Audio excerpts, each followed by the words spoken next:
So Nigeria is our home. Nigeria is our country. This is that particular place we can only call home. And what do you do to your home? You must do everything possible to make it work. This is the only assignment that we all must take to heart. And that is what we will continue to preach on Rock City FM 101.9, the voice of the people. This morning, uh, we will be looking at hate speeches, like I mentioned earlier.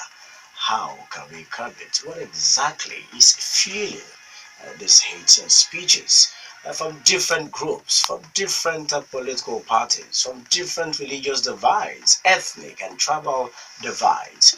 You hear so many things that make even question the right thinking of the different groups or even individuals who utter some of this statement.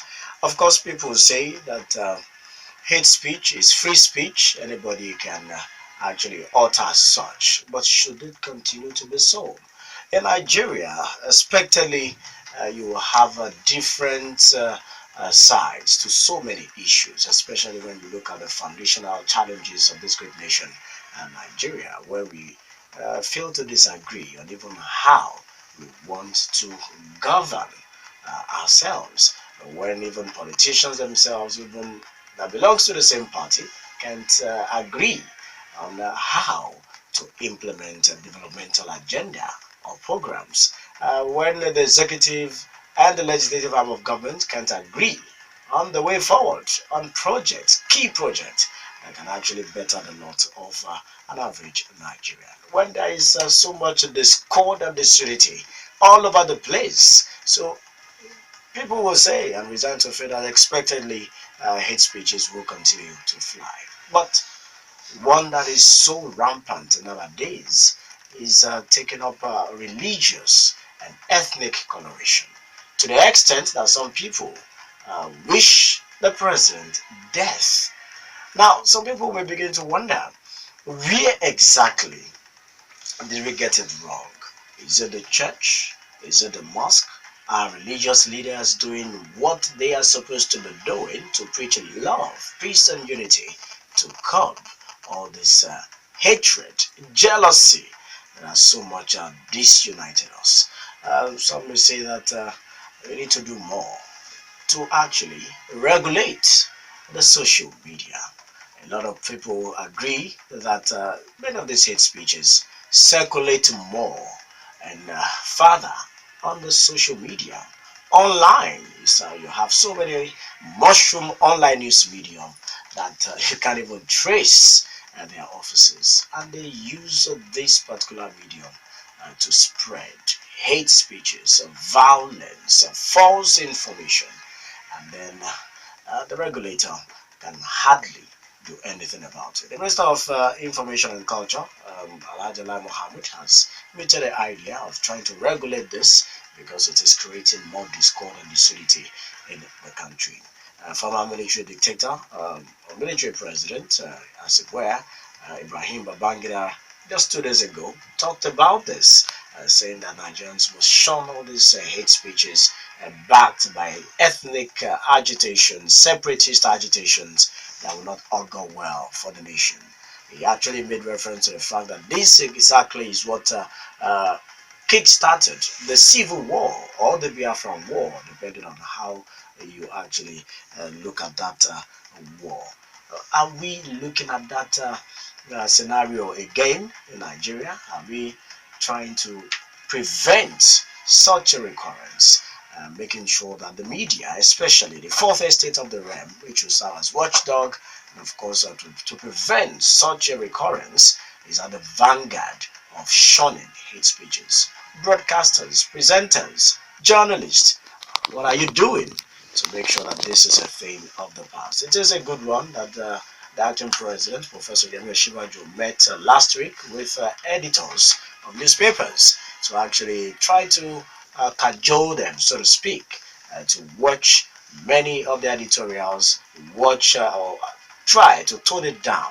Many of the press releases that are brought to the different media houses. That is what we're looking at this morning. I think It's one of the things we also preach here, especially those who are very, very emotional when they contribute. You must make sure it is devoid of ethnic, religious, and tribal sentiment. Emotions may tend to run high, tempers may flare, but please no hate speeches. Aghemerio. Toby, you've said so much already. We need to hit the program right on. We have a Okay. guest in the studio. Let's I, throw some of these questions at him and let's see if he will be able to provide solutions or responses to some of the questions we'll be raising here this morning. Yes, we have someone very qualified to look at this issue with us this morning. I'm talking of no one else but Desmond Nwachukwu. He is, by the grace of God, the national president of the Freelance and Independent Broadcasters Association of Nigeria, FIBA. You're welcome, Desmond Nwachukwu. Tobi, thank you very much. It's indeed a pleasure to be here. And Aghemerio. Aghemerio. It's indeed a pleasure getting to place the name by the face, or the face by the name. Got a very, very good radio voice. Thank you so much. Following your stores over time. Thank you. Good to be here. All right, Desmond, a lot has been said, even before now. A lot will continue to be said as regards this. If you were to place your finger on what exactly is fueling these hate speeches, this hatred between Nigerians, different ethnic nationalities, different divides, what would you say is the main cause or the root cause? Well, let me start by, on this note, let me start by saying that hate speeches, like, in your intro, you did talk about the position of Ibrahim Babangida, and the fact that he stated that it was part of the reasons we had the civil war and all of that. That's to tell you that it's always been part of us. It's always been there. But I think it is pertinent for us to state categorically that hate speeches actually got to this unprecedented state in Nigeria during the build-up to the 2015, election.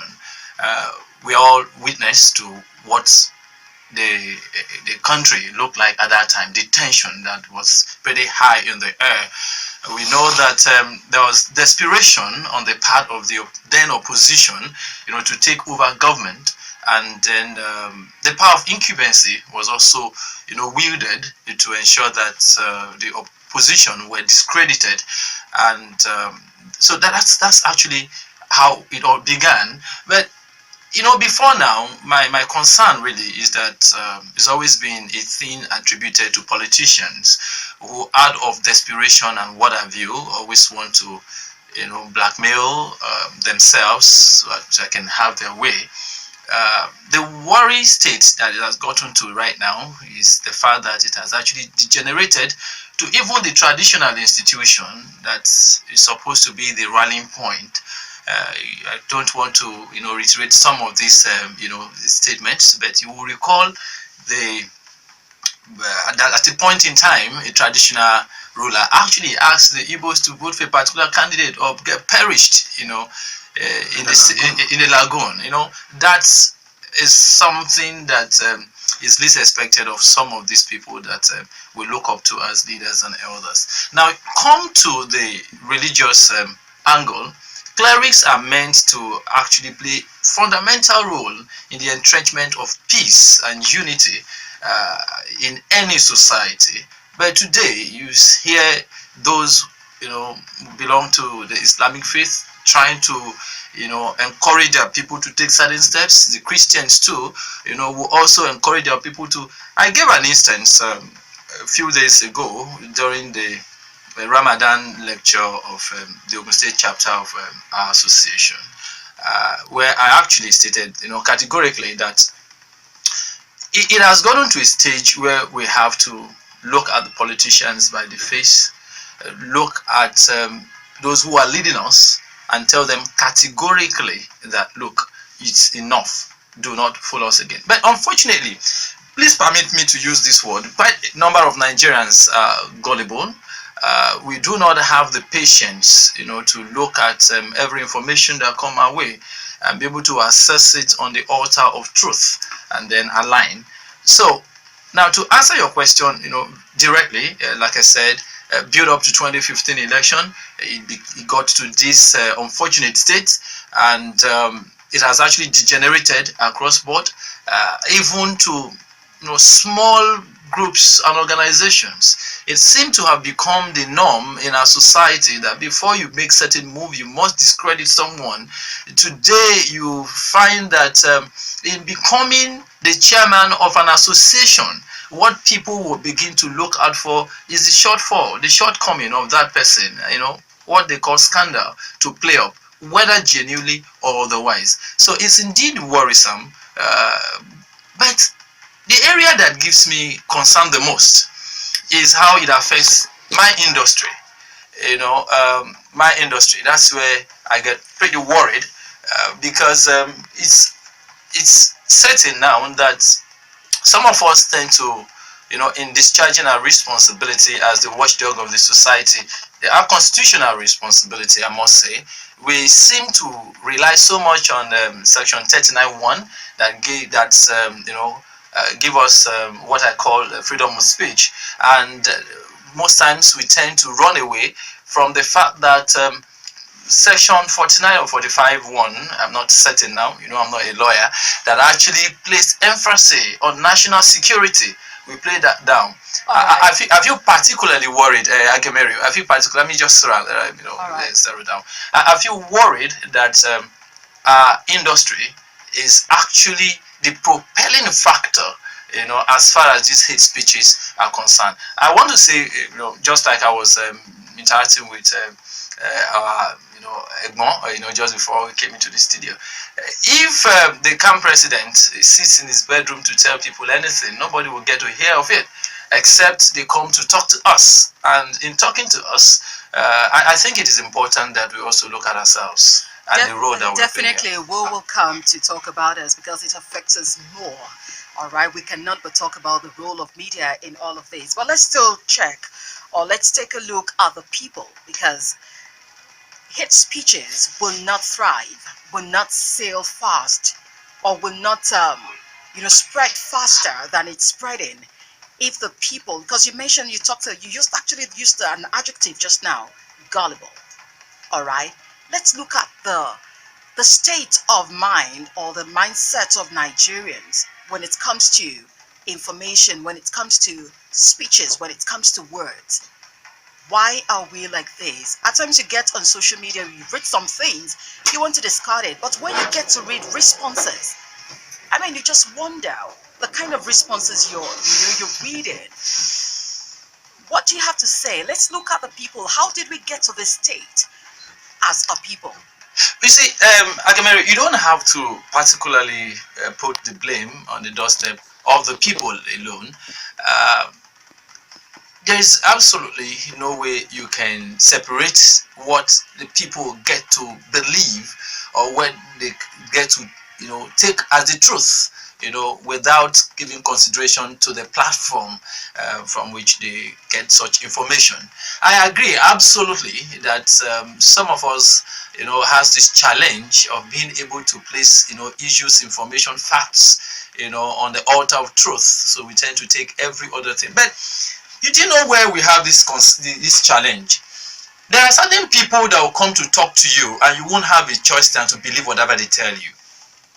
Out of the respect you have for them, out of their status, and if you like, the accomplishments or the position that they are holding and the relationship between you and them. Even when you have processed whatever they might have said and you know that. No. You see, when you talk about processing and information, it has a whole lot to do with your intellectual capabilities.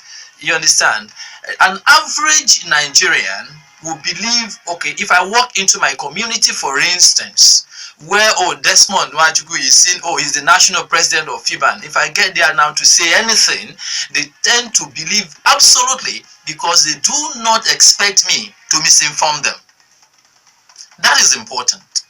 Now, when you look at all all these other people, the leaders, and the kind of people that Desmond Nwachukwu want to listen to. Desmond Nwachukwu want to say, oh, okay, this person is talking, I should listen to this person. If it starts from that level, you can't really blame the people much.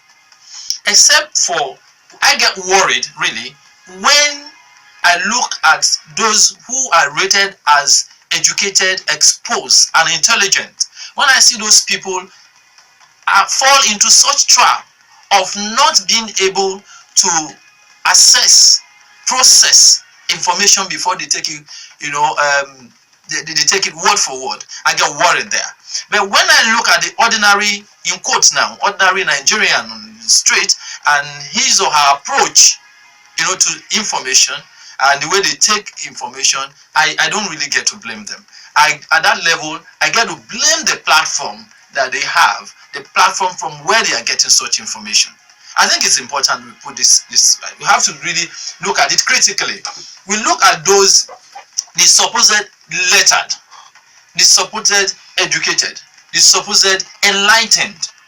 We put them vis-a-vis those who are not, who fall short of such, standards.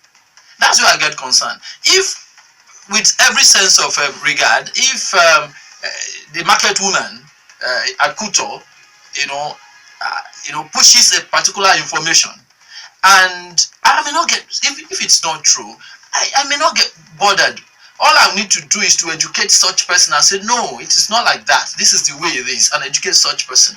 But you get worried when you walk into, for instance, Iweroing, or you get to, the government secretariat, and you find somebody there, coming up with such information. Then you begin to wonder, are you not supposed to be able to process this kind of information? You should be the one teaching and correcting us. Exactly. That's where I get worried. So the challenge we have here is that those who are supposed to know, those who are supposed to teach the people, are those who are actually generating and circulating such, wrong information. Okay, now one factor that we may not really strike out totally is politics. Very well. A lot of people have said that politicians, political gladiators have,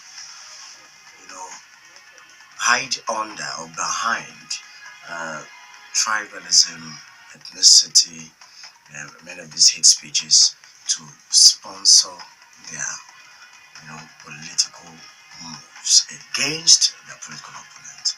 Do you agree with that, Wolf? Absolutely, absolutely. I mentioned it a while ago. I said it seems to have become the norm in our country that before you can contest for anything, whether the presidency, whether the governor, whether for National Assembly seat or whatever, even up on including my association, before you can contest for any office, you have to blackmail somebody somewhere, to have your way. It seems to have become the norm. Okay, and so, but my worry here is not longer limited to the politicians, like I said, because the moment we begin, if all of us see politicians and take them for what they are, there's possibility that if the media, separates itself from such quote-unquote propaganda, and other institutions, the religious bodies, the traditional institution, the professional bodies, the civil rights societies, and every other person remain firm and do it the way it should be done, there's possibility that these hate speeches and these divisive moves of some politicians to attain their selfish interest may not really fly as much as they wish. Look, the basic fact that we cannot run away from is that behind the interest, the mind of an average politician is to use every mechanism at his disposal to get what he wants, which is nothing but his selfish interest. Is that not desperation? Obviously, that's what we're saying here. The unfortunate thing is, I have to say this here, the unfortunate thing is that when you are at the other end, you tend to get so desperate and so crazy about getting in there. And when you get in there, you will also find that it is not easy there. That's why so many people will today not listen to Eli Muhammad if he talks about something in this direction, because some will tell you that he has an A1 in such, in such area. So, and we all know we are Nigerians. We are in Nigeria. All of us are. Tobi, you and I, all of us are in the media, and we know what played up, around and about, that period. So we know how much stuff that Lai Mohammed pushed at that time. So if Lai Mohammed now comes down to say no, this should be regulated, we have to check this, it will be like, no, you don't have to break the ladder that you. But Desmond, Yeah. to be fair and to be frank, without looking at the messenger, let us look at the message. The message has been that the social media need to be regulated. You see a lot of stuff. I'm on so many groups, so many platforms, and I see so many messages flying around, especially on WhatsApp, on Facebook. I begin to wonder, where is this coming from? And they just attach one particular name. They can even use your name and say, sometimes you see some, and then they attach it to Professor Wole Soyinka, General Kenya. You see, and you know that truly these people cannot write this, and then they circulate it. Now, don't you think that there is a very urgent need to curb or regulate the social media? You see, the social media, I want to look at it more from the positive angle. And while I look at it from the positive angle, I will also not shy away from the fact that there should be some level of control, if possible, to check what is actually turned out on the social media. But I think the very first control has to do with us as individuals. Who do you identify with? Who is your friend on Facebook? Who are you interacting with on Instagram? What's the credibility of these people? On Twitter, who are you following? We have to, when we start from there, I tell you, quite a number of, sometime I sat down, some time ago I sat down and I assessed all the people that I have on Facebook as friends. I had to, knock off some people that I feel, no, you're sending me trash. You understand? And I needed to add a few other people that I know, whatever is coming from these people should, of course, have some level of credibility. You understand? So that's where the control should actually start from. We as individuals, we have to be conscious of who we identify with on the social media. Then we should be able to have that, patience to do some findings and ask some questions as regards the information that's been thrown to us. Who are you asking the questions from? No. You have to look. You have to ask the right people. For instance, if recently there was some story that was making the rounds in my name across in our association and a little beyond, that I gave a particular directive and all of that, and it was making the round. A lot of people were complying. Until somebody somewhere had to call my attention to it to say, look, are you aware of this before I do this? I said, no, I'm not aware. You see, if an information is coming in the name of Wole Soyinka, you should be able to look at and say, look, can Wole Soyinka ever think of the division of Nigeria? Can Wole Soyinka ever say, look, I want disunity in Nigeria? But you see, when you read the content, there are so many. Some people will send something to you and say, please share until it gets to you. Then you should be able to look at it. I've never done that. And I don't see myself doing it. So you have to take your time. When something is coming, if you don't know, you see, Aghemerio, I know you want to come in, but let me say this. There is no information that will come to you that there won't be somebody that you can talk to. Now, you know what? That was why I came up with the issue of people initially, because I have come to realize that while we have Nigerians who've been to school, but most of us are not schooled. Most of us are not learned. All right? So when we talk about processing information, at times you do not even have that intellectual capacity to actually process information. You see, that's why I said it. I said, look, my worry is not about the quote and unquote ordinary man on the street.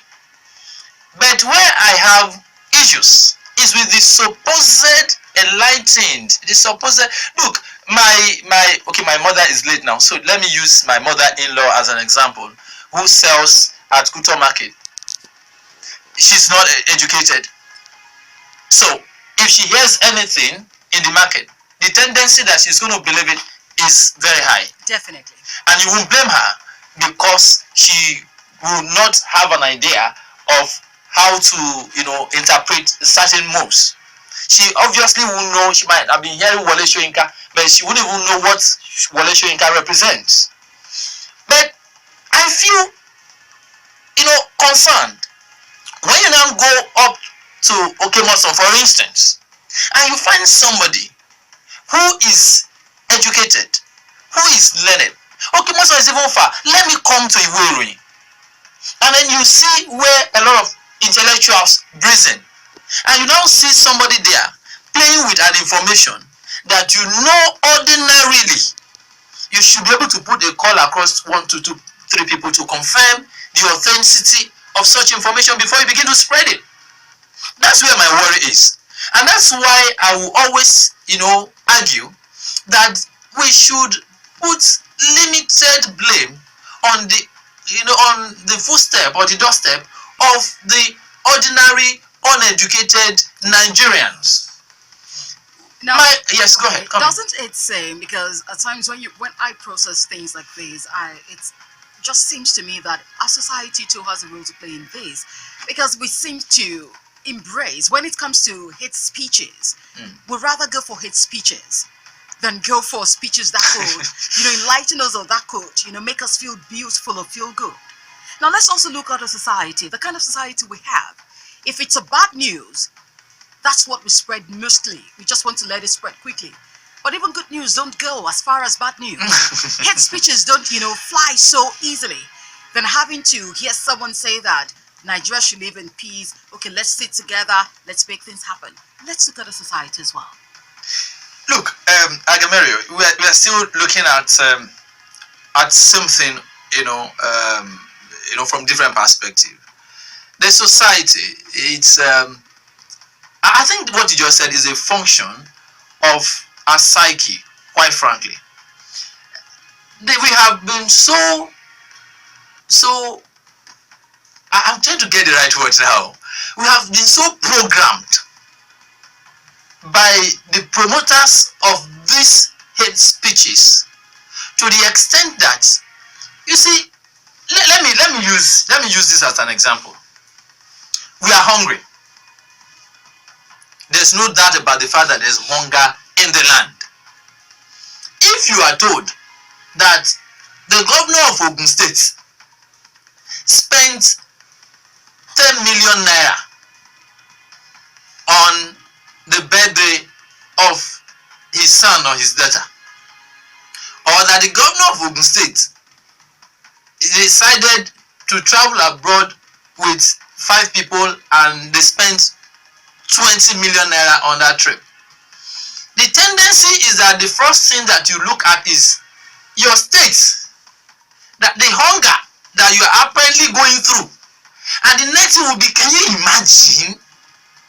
I have not even been able to eat this morning. I have not had my breakfast this morning, and somebody is spending this kind of money. That's why I said we have really been programmed, and they are taking advantage of the state of things in our country.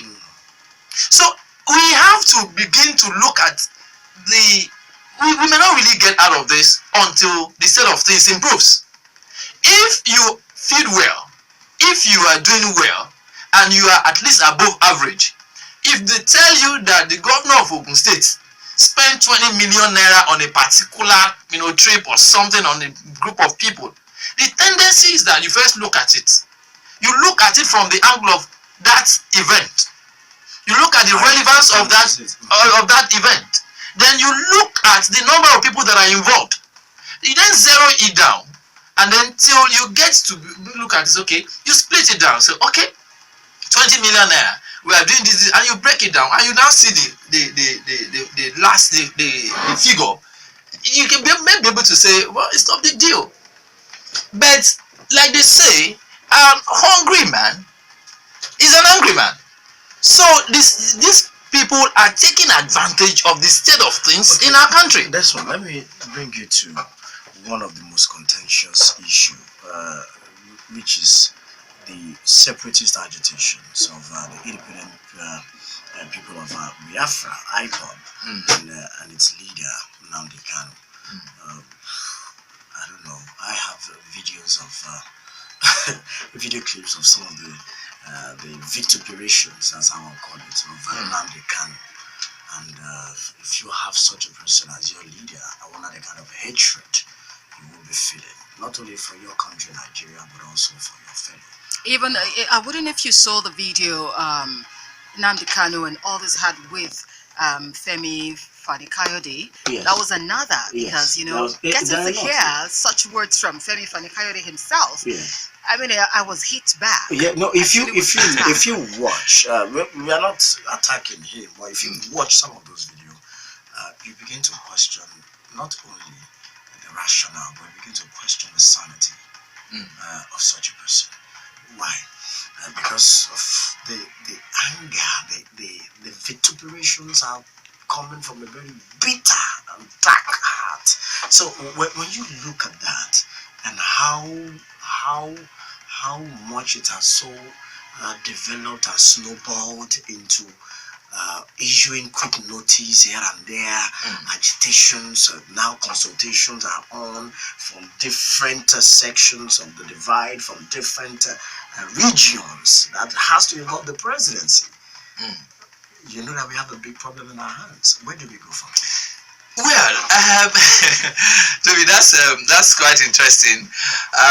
You came up with that. For quite some time now, I've been running away from having to talk about the issue of this Biafra, because honestly, my position, and I believe to a very large extent, the position of my association, it negates the position of Nnamdi Kanu and his group. As a full-blooded Enugu boy, I ensure that I visit home as regularly as possible, particularly with this particular responsibility that I have right now. So I can tell you that the last time I was in my village, that I interacted with a few people, indeed, the anger is really, really, if I can use the word, thick. But I think I want to look at it first from this angle. I know that there's a whole lot of work to be done. There's a whole lot of work to be done by the federal government of Nigeria, and there's no doubt about it. I want to say emphatically that as Desmond Nwachukwu, I believe so very much in the unity of Nigeria. I believe Nigeria should remain as one. I've also had opportunity of interacting with some of the people who were at the forefront of the civil war in the East, and what they told me is that those who are beating the drum of war obviously never had the opportunity of witnessing one. There's a particular man, I would plead not to mention his name now, that I begged to put his experiences during the Civil War in a book form.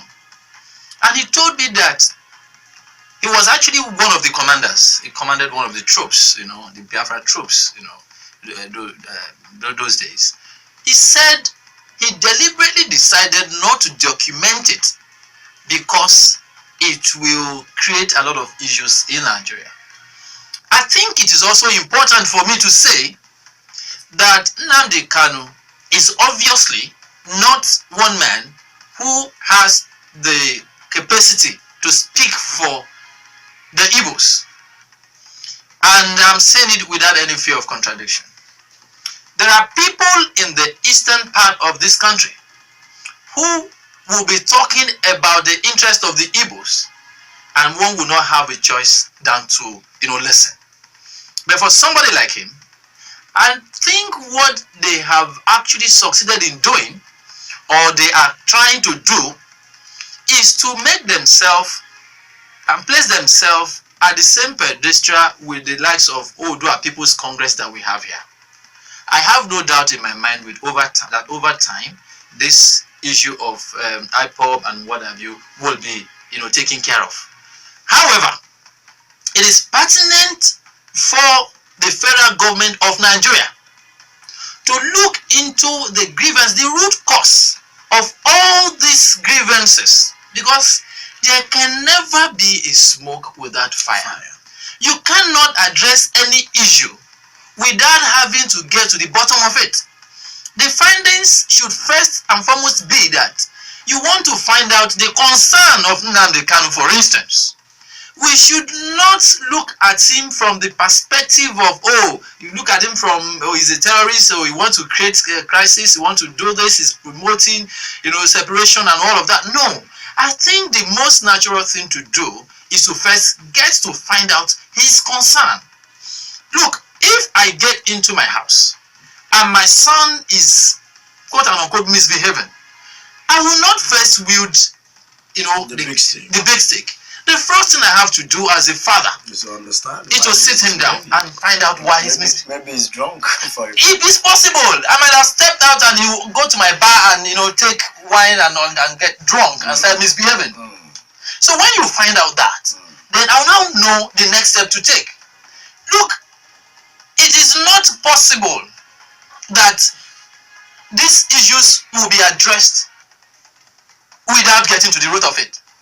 I have had people, propose that even in getting to do the findings as regards the root cause of all these agitations here and there, the right people should be consulted with. But what you find out about Nigerian government is that, they want to talk about issue relating to, Biafra or whatever. They just select, the PDP government is in control. They invite PDP members to come and talk about it. The APC will say, Ngige is a member of APC. Get your other, people. They will not be able to represent the interest of the generality of the people. The federal government has the mechanism and everything that is they need to get to Ezere in local government where I come from to investigate and do findings there and know what is happening. And who is the leader there? Who is the leader there? Exactly. Do your findings. Get the right person there who will come and tell you what is really happening in that community. But if you stay in Enugu, the capital of Enugu State, and decide to pick one politician because he's popular and because you want to do what we call media appeal for people to know, this man is talking, I spoke with this person, you will still not get to the root of it. I noticed that just before we leave here, I noticed that, look, when I was in my village, I noticed that these guys were being led, or fed rather, with half-truths or absolute lies. It got to a point that, in my interactions with them, I realized that no, somebody somewhere is really fooling these guys. They don't even have information. They don't. See, one of them who was actually championing, he was really arguing with me. At some point I paused, I said, look, wait a minute. What is your educational background? He said he just wrote SSC. He said you wrote SSC. He said yes. You just wrote SSC. He said yes. And I realized that my son, my first son too, is processing admission. I said, so you are as good as my son. So if I'm telling you things, I should know better. Do you get? Yeah. It was at that point that he, got relaxed. You, okay. And then I began to, to educate them the much I could do. But I was there a couple of weeks ago. I'm not there right now. So who's going to continue that stuff? The moment I leave, they will be brainwashed. Fed, yes.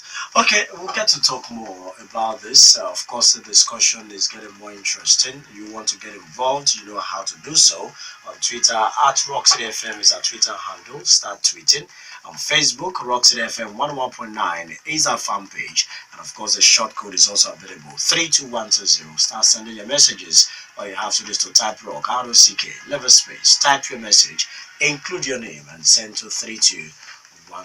We still have the FIBAN president in the studio, Desmond Nwachukwu. We're going to this break for the national news.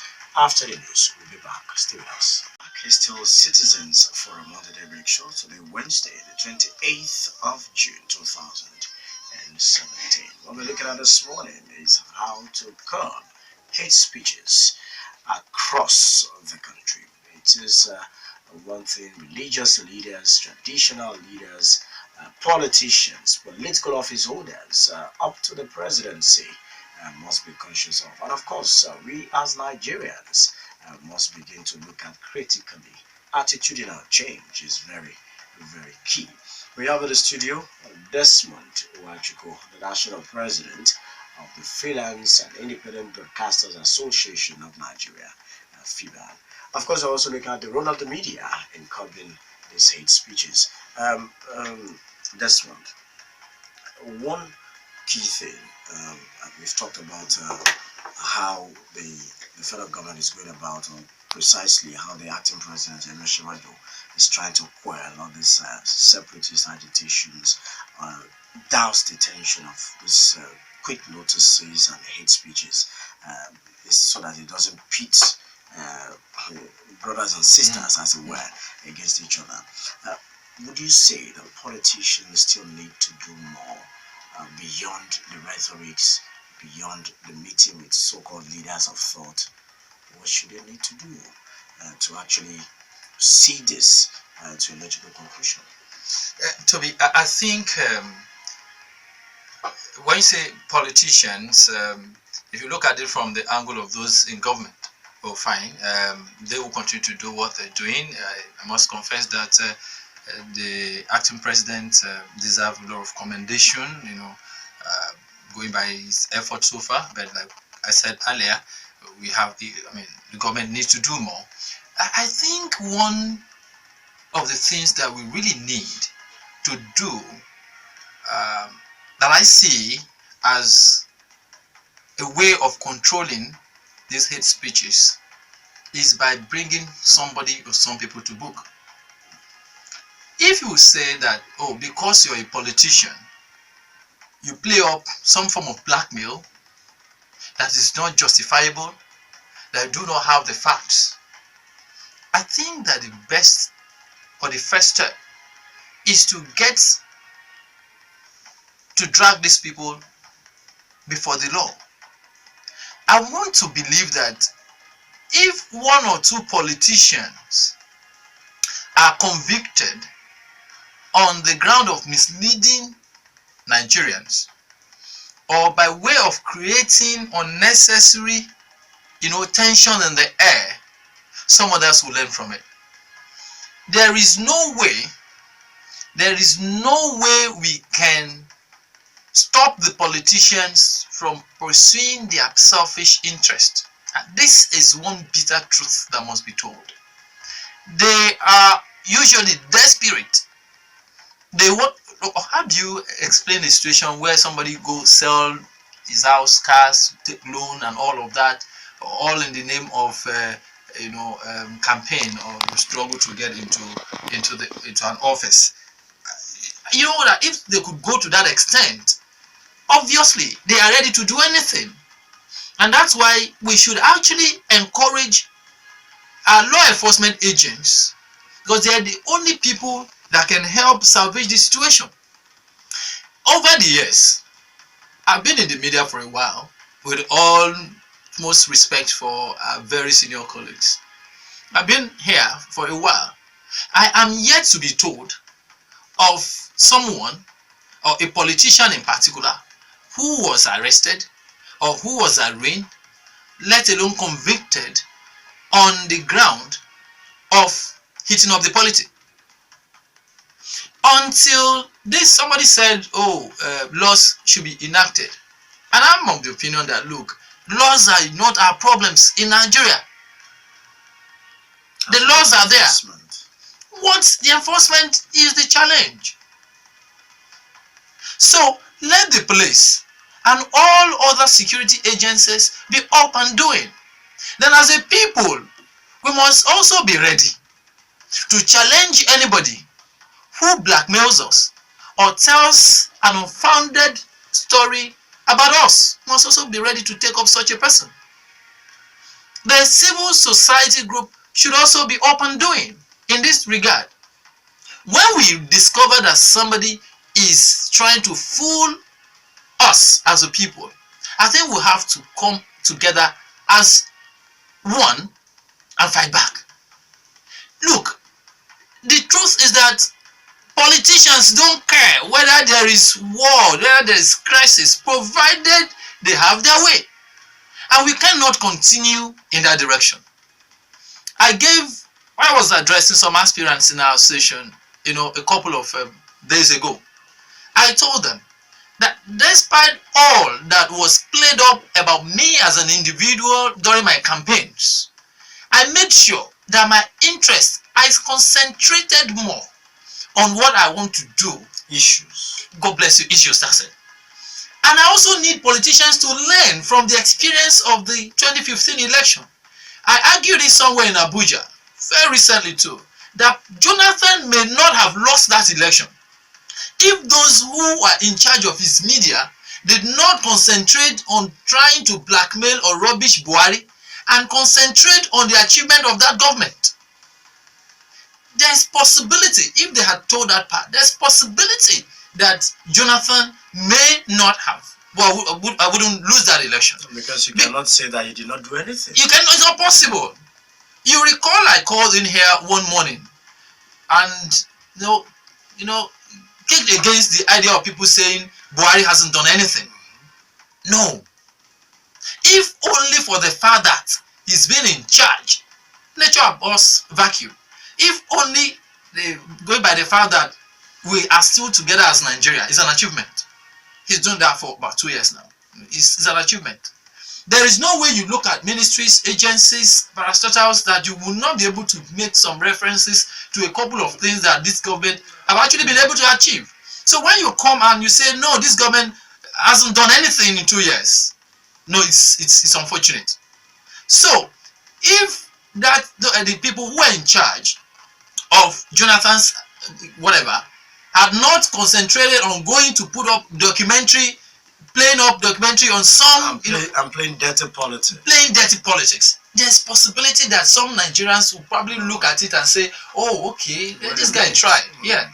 If they had done that, even if Jonathan will lose, the margin might not be that much.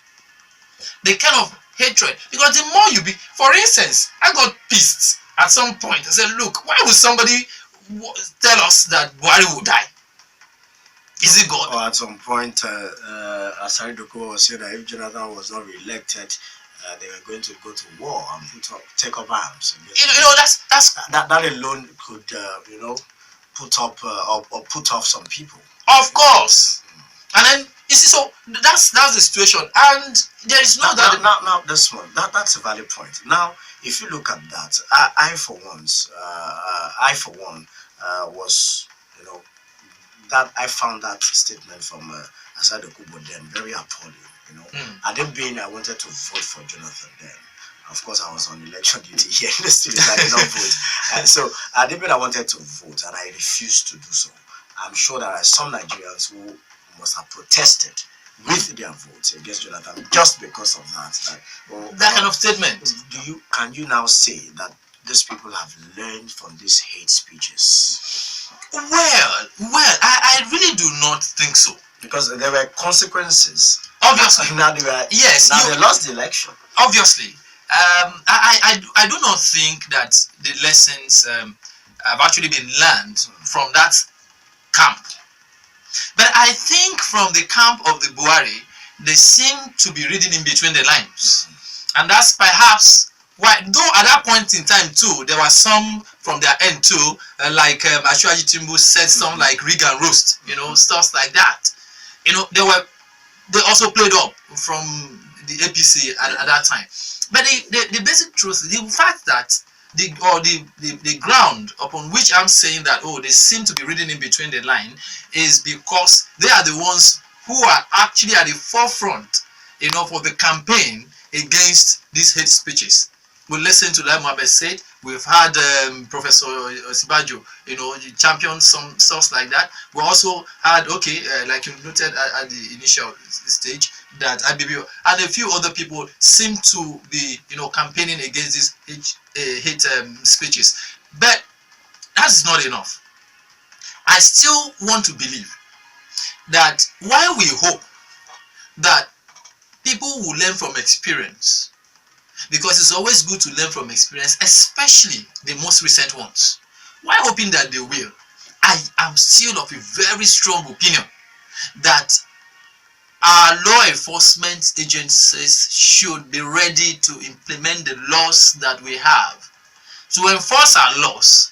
And the moment we begin to arraign and convict politicians, honestly, that will be perhaps the beginning. However, I noted at the beginning that hate speech is not an exclusive of politicians. Yes.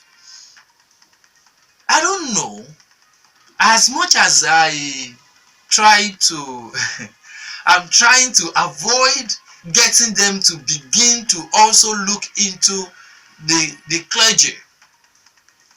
As much as I will not say, oh, or encourage that our clergymen should be harassed, I also think that there's need for them to be called to order. Yes. Because, look, we have Nigeria will rank among the countries where you have the largest number of churches.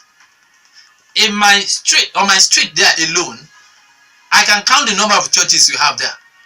Any Sunday that I do not have the strength or whatever, for what reason or the other, I don't want to go to church, I can tell you that right inside my living room there, oh, I'm crying out loud, competition of voices. If you listen to this reading from this one, you can decide to say amen to the prayer point of the other. Yet we still have a whole lot of issue. Why? Because the people are not being taught morals anymore. Today you want to tell them to go. When the issue of Boko Haram came up, like I told them on Saturday, we were given the impression that these people are Muslims who do not like the faces of Christians. And so some gullible, yet these guys were killing both Christians and Muslims. Burning down mosques. Now, gullible Christians were told to come up in arms and face their brothers and sisters of the other faith, which is rather unfortunate. Instead of them appreciating the fact that Boko Haram are terrorists and as such they should be dealt with, so they want to look at every opportunity to fool us. And I think it is about time that we will have to say, no, don't fool us anymore. Now, but the media will again have to come in. Now, good. I know that we have laws and penalties for libel and for blackmail. Yeah. Right now, we don't have a law and penalty for spreading false or fake news and hate speeches. In Kenya, as we speak, if you insult the government alone, it's 5 years imprisonment. Not to now talk of spread fake news about a death rumor about the president of Kenya. Now, do you advocate that we begin to come up with a law that will address hate speeches and, of course, fake news, spreading of fake news, and put a stiff penalty? If not 10 years, but let's say 5 years, just like Kenya. Look, Tobi, I want to have I want to look at it differently. You see, I don't want us to be gagged. I honestly don't want us to be gagged. I still want us to have that freedom to express our opinion. I think we have enough laws. We don't really have to start promulgating any other law for the spread of false news. First, because you have the right to believe what you want to believe and not share the view of somebody. It is not mandatory for me to share your opinion on any issue. So if a news comes and I feel like, look, I'm not cool with it, I can easily say, look, I'm not cool with this. So and then when you talk about hate speeches, I know that without a law being promulgated in that instance, when people are convicted with the what I am not a lawyer, but for close to a decade now, I've been running a program on one of the radio stations that feature frontline legal practitioners. My interaction with lawyers from all parts of this country tells me that we have enough law to do the needful as far as any crime is concerned in this country.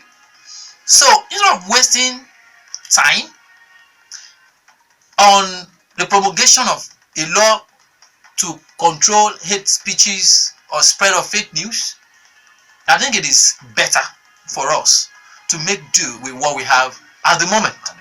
All right, because of our time, we'll have to throw open the various channels that you can get to participate on the program this morning. Morning, my friend Desmond Elliot. My name Desmond is Nwachukwu. Dr. It's Desmond Nwachukwu. Doc, how are you this morning? Sorry, Desmond Nwachukwu, sorry. My name is Dr. Come from Aghemerio. Yes. Desmond, you have spoken so well. But let's start from the bottom. You cannot convict anybody in Nigeria of hate speech. Forget about it. All those hands, the money they want to collect and even defend the devil, forget that one. But let me go to hate speeches. Look, Desmond, I don't know, Tobi, you were in the program the other time. Yes. When Senator Oaikhenan came to that station. Yes. And what he did throughout his what he said was hate speech. He was not cautioned on air. Hate speech. He hated the Hausas. He hated the Muslims. He abused them. He used derogatory language. And he called himself the elder. And that is why I asked that question. Who are these so-called elders who elected them? He said because he's Nafeni, so he had the right to insult everybody. These are the people who are creating problems in the country, Desmond. You so-called elders, Igbo elders, Yoruba elders, I don't know who elected them. These are the people who usurp our power and start speaking for us when they are not supposed to speak. These are the people, which you are very correct. They are the people creating problems in the politics, keeping up the politics. Look, Desmond, before the 2015 election, we were never that acrimonious. There was what do you call it, Facebook and all that. But when people like Fani Kayode started, nobody called him to order. Fani Kayode, I'm surprised you are worried about what Kadika can do. I said it here that like father like son, and people say that shouldn't talk like that. Fani Kayode is a mental case. What worries me about Fani Kayode is that how could such a person be a minister in Nigeria when we have a better of this thing? How did he come into political language that we can even listen to him? Who is Fani Kayode? Back on the father's name, for goodness sake. But we allow him to come into politics. He was made commissioner and minister 2 times, and then he can now come and be mocking us. That is the type of thing we are doing, and these are the repercussions we are having. This is the repercussion we are having for allowing such characters to go into politics because of religion, because of ethnicity, because of what they do. We start telling people keep quiet. We should start telling our elders to keep quiet. They should keep quiet and stop disturbing us. But can I tell you something, Desmond? I'll say that nothing will happen to this country. It's a change. Nothing. None of them. All of them. They speak. Buhari will die. Buhari is insane. Buhari is this. He will end. After some time, they will get tired. Thank you very much. All right. Thank you very much. Desmond Nwachukwu. Morning. Yeah, my name is Honorable Henry Jaji Laruje. I'm calling from the People's Parliament in Oloson community, Yaguno, close to Lemon. You see, Desmond, I mean, I even thought probably it was Valano that I was talking to. I mean, you have done very well, my brother. Go for it. Thank you. But let us get it straight, my brother. The truth of the matter is we are all guilty. We are all guilty. In Nigeria, unless we go and change our orientation, unless we want to stand up to the fact that, this country belongs to all of us, let us all change our orientation. Let us all love one another. Let us, whoever is given an opportunity to rule, understand that I'm here for service. During the last election, even before the election, if you know all what Nome said about Jonathan, about PDP, even if anybody dies in somebody's house, they will say, it is Jonathan government that kills the rising. It means that I've seen 8 speeches that are, but now, probably by doing that, you grab government. Even if you grab government, they now got there. They now see that, the taste of the food is eating it. Government is not easy. Governance is not easy. When they got there, they cannot. But it's not. They said they were going to sell fuel for 45 naira per liter. The thing got increased. But let us go there. Even the Jonathan administration also had their own problem. I mean, they looked at all the treasury. You can are not. I mean, quite unfortunate. People are forgotten that if they die one day, they will go with unbelief. People need to fear. We all need to go and change our orientation. No, start from your home, start from your room, start from your local government. Let us change our orientation. Let us help Nigeria as a project. Let us help this country. Make up our mind. We want to do good for these people. Let us do the next. Let me allow other people to call. God bless you people there. God bless Nigeria. God bless you too. Thank you. That's Moshood's opinion. With the present development in Nigeria, irrespective of the issue at the front burner, what is paramount is that journalists should be objective in their report, and professional ethics must always be applied without being influenced, so as to have an accurate and precise report at all times. From Cosmos in Goshen Estate. The guests at the house have spoken well. The government have to get to the root of the matter. That is what's going on in Niger Delta. About the 30% that is not being used in developing their region. Government should make sure they liaise with the people, not the politicians. Thanks. That's Pius from Shanje sending in that one. How about your reaction quickly? Well, I want to. It's really getting interesting. Let me appreciate those of you whose call we've taken so far. Thank you for the kind words. I really appreciate.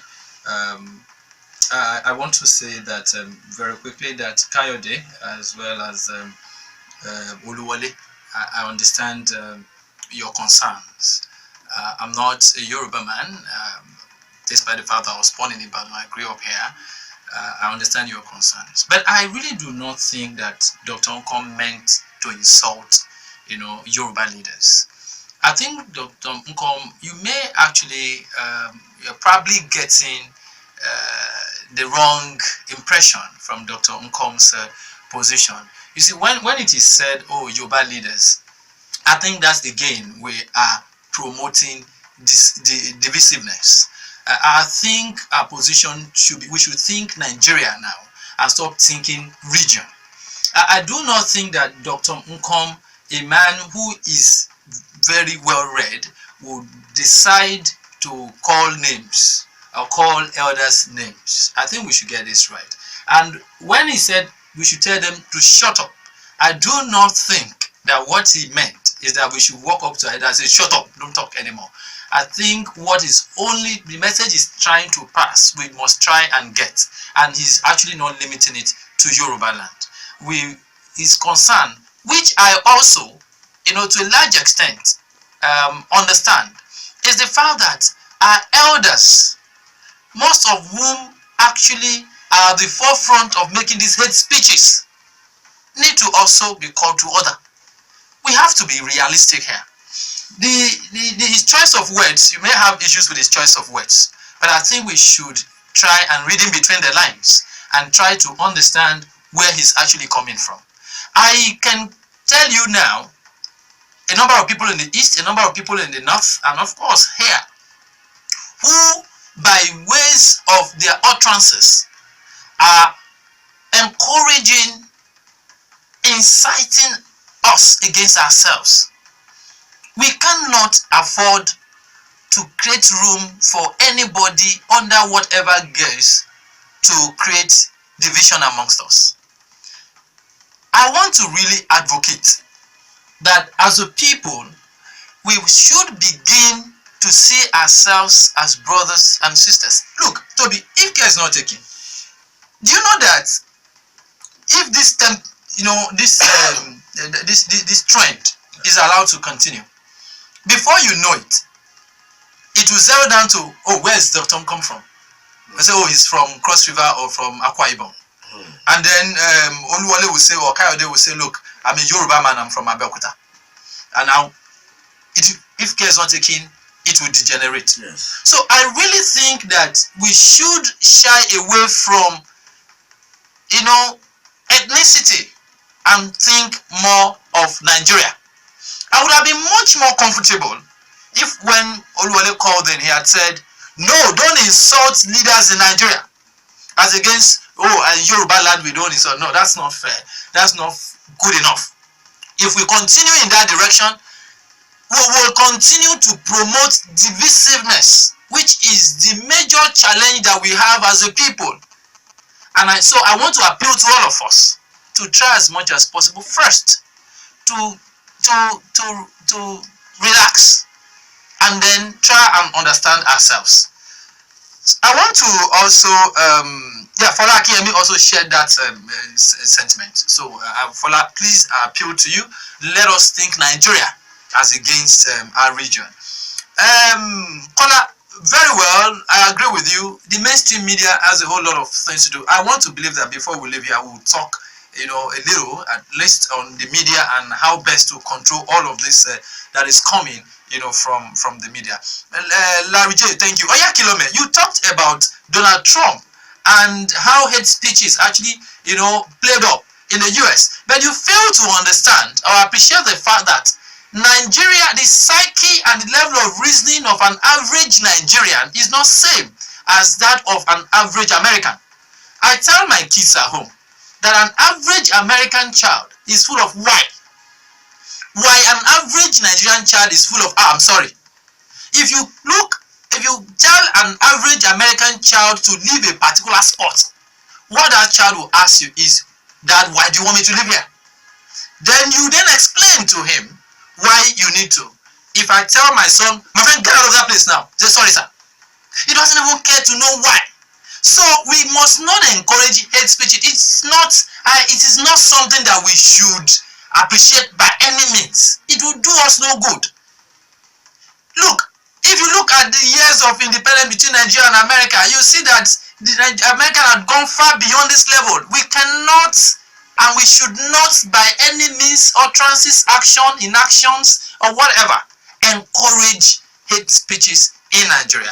Moshood, well, and of course, Kasumu, objectivity of the media. I agree with you. We don't have, there's no two way about it. The media must be made to be objective. But we also have our constraints. The challenge of economic issues that we have in Nigeria is also telling on the average media practitioner in Nigeria. There are newspaper houses in this country that have not paid salaries for up to 12 months. Now, we have a whole lot of other issues. The challenge of he that pays the piper comes the tune is also there. We, as media practitioners, we have a whole lot of tasks ahead of our own problems too. However, that is not enough for us to jeopardize professionalism or not align with the ethical standards expected of an average media practitioner in Nigeria. So while we try to encourage media practitioners in Nigeria to be objective in their reportage and ensure balancing, which is also key, and factuality of every information that is to be churned out, that should not be compromised. While we're doing all of that, we'll also plead with us to try and understand our challenges. I'm very, very certain that we'll get there. All right. Yeah, we got some tweet here. Jay Dele Humbo said this. Some people seem to have made it a duty to create perpetual rancor in Nigeria. Social media may well be their takeoff point. And billionaire Ajishafe tweeted, Nigeria journalism thrives on propagandism and hate agenda script. Feel we the people with tails. All right, and then Nigeria. All right, moving away from there, Olusewa Yola Umar tweeted, misinformation is when a community is on at Rock City FM to talk ill of an estate and you accept such without inviting the estate. We need we don't have a full message of that. We just have it. We need something. So Lucio Ayola Mar, you may as well send that message. Yemi Da Vinci also tweeted, Jonathan successfully wiped up ethnic and religious sentiment in this country and we are reaping what he sowed. Jonathan refused to act on Boko Haram and Chibok girls because of ethnicity, yet always played the victim with it's because I'm Ijo. And hate speeches started in Jonathan time when pastors said Boko Haram was destroying towns because GEJ, that is Goodluck Ebele Jonathan, was president. Shame. Moving on the tweet. I think those are the tweets we will be able to come up. Okay, because of our time. Let's just add this to it. This one says, I am afraid the media cannot do much to curb the spread of hate speeches. The truth must be told. The amalgamation of 1914, which was a forced marriage between peoples of different historical background, cultures, languages, and religious beliefs. And in fact, the disgust we harbor towards each other will continue to be there because Nigeria is a conglomeration of nations. The House of Fulani clan will never stop referring to the Igbos as Keferi, and the Igbos will never stop calling the Hausas dirty pigs, and the Yorubas will continue to provocatively pride itself as the most educated. Oloide Ismail is sending in that one. Your final take, all right. I want to leave. Though, please permit me to reach out to our very wonderful Oga, Dr. Dede Humbo. I don't know if he's in Nigeria or he's listening from South Africa. And appreciate every other person that I'm actually from a part of this. I want to leave, but not without having to tell us that there is no country in the world that didn't have at one point in time some challenges to confront. And so, first, we should agree that this country must work. I would not, like the acting chairman of FIBA in Ogun State, Gbenga Adebe Oladuni, said, over the weekend, I won't feel comfortable traveling from Abeokuta to Enugu and having to go and get a travel passport or visa. Neither will I feel cool having to do same in going to Kano or Kaduna. I think we should first tell ourselves and stand by it that Nigeria must work. And then we should come together again and ensure that at every given time we condemn what is condemnable and applaud what needs to be applauded. That is the only way we can get it right here. Again, I challenge the law enforcement agents to live up to expectation. Deliberately, the Constitution gave them the power to ensure that there is peace in the land. If they do not live and act as expected of them, the undesirable might just happen. I will appeal to my colleagues, members of the fourth estate of the realm, who has the constitutional responsibility of being the watchdog of the society, to ensure that we align, comply, and act according to the dictates of this profession. We should, yes, I know that the media seem to have been politicized somehow in Nigeria, because every paper has its own interest, and every electronic media aligns with a particular interest. I know, but above all this interest, we must not jeopardize the ethics of our profession on the altar of propaganda, because what goes round definitely will come round. Thank you very much, Tobi and Aghemerio, for this opportunity. I also appreciate them. I appreciate.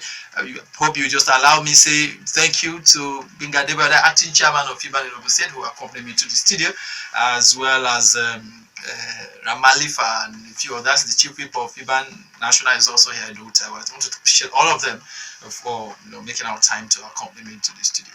I have this very strong conviction that Nigeria will work. Thank you very much, Desmond Nwachukwu, for honoring our invitation. We also want to appreciate every one of you who participated on the show. That's the take home this morning. Believing that particular phrase, that Nigeria will work. And if it must work, it must begin with you and I. I am Tobi Joseph. Have a wonderful day.